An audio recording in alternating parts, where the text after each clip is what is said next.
Okay, back again with the third installment of Tangents and Rambles now. Kali ini gue bakal bacain blog gue yang ketiga, judulnya adalah Kunjungan Pertama ke Psikolog dan Psikiater.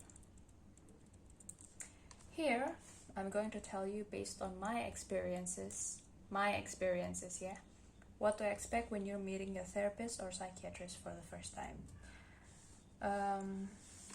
Kalau mau ke psikolog, atau ke psikiater, kalau lo udah jelas punya cerita atau udah punya gambaran, udah punya bayangan tentang apa yang lo mau bilang ke psikolog atau psikiater lo, that's very good, that is so good.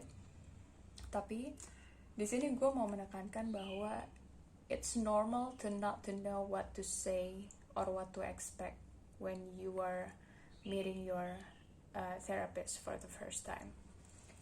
Gue pun pertama kali ketemu sama kedua-duanya, gue juga nggak tahu harus jawab apa pas pertama kali ditanya tuh kenapa atau ada apa nih masalahnya, apa keluhannya. Gue nggak tahu jawabannya itu apa gitu. Gue nggak tahu harus mulai dari mana. Intinya cuma gue bilang bahwa gue pokoknya harus datang ke mereka. Gue merasa gue harus datang ke mereka, udah itu aja, titik. Nah, kalau di psikolog itu biasanya mereka akan ngasih form gitu, lembaran form kayak kuesioner awal. Isinya ya pokoknya data diri, terus apa perasaan lo, biasanya sih kayak gitu. Tapi kalau ke psikiater tuh biasanya udah punya daftar pertanyaan, kemungkinan stresor yang bikin lo datang ke mereka apa aja. Nah, ini kalau dari psikiater gue ya, seingat gue, di antara yang paling sering atau kemungkinan pertanyaannya adalah apakah ada masalah keluarga, that's number one. Kemudian kamu ada trauma atau misalnya jadi korban pelecehan seksual, mungkin kondisi di rumah kurang kondusif, atau ada beban pekerjaan atau kuliah. Kemudian masalah kepercayaan fisik diri atau body dysmorphia mungkin, atau berantem, lagi konflik sama suami, sama istri, sama anak, atau sama orang tua. Mungkin ada orientasi seksual yang agak berbeda dengan orang lain, atau punya substance abuse, alias mungkin lo udah coba-coba pakai narkoba segala macam, atau ada suicidal thoughts, keinginan untuk mengakhiri hidup. Pokoknya yang kayak gitu-gitu. Mereka tuh akan siapin listnya kalau lo beneran gak tahu lo harus mulai dari mana. Dan lo tuh tinggal jawab iya atau enggak untuk pertanyaan-pertanyaan itu. And your doctor will assess your yeses and your nos.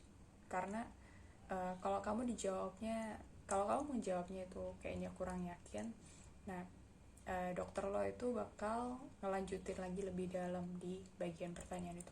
Misalnya kalau gue ya, waktu itu tuh ditanya kenapa ada beban pekerjaan atau beban kuliah, gue jawabnya gini tuh,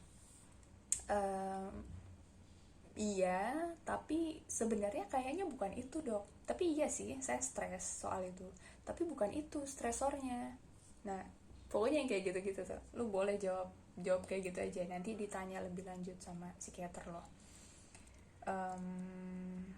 Iya, ditanya lebih dalam untuk melihat is it really a solid no, atau apakah ada underlying issues di balik jawaban lo yang kurang yakin kayak gue barusan. So please, ini sih agak-agak pendek ya blognya. If you already have the urge that you need to visit a therapist or a psychiatrist, gak usah overthinking, nanti gue ditanya apa ya, nanti gue ceritanya mulai dari mana ya, ntar gue gimana jawabnya ya pertanyaannya. Datang aja, just make an appointment, understand that they are there to help.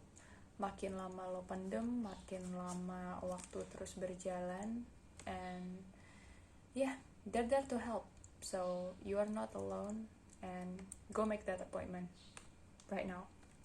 Gak sih, gak harus right now, but yeah, go make your appointment. Gak usah overthinking nanti bakal gimana. Deh, itu aja untuk yang ketiga. Cepet kan? Yang keempatnya nanti agak panjang. Yang selanjutnya gue bakal ngomongin tentang biaya ke psikolog dan psikiater. That would be number 4. So I will post that tomorrow. If you have any question, please leave down below. Subscribe. No, this is not YouTube. If you have any question, please send me a DM tentang apapun lah, pokoknya tentang mental health journey gue ini. Yeah. Thank you for tuning in. I'll see you next time. Bye bye. Thank you.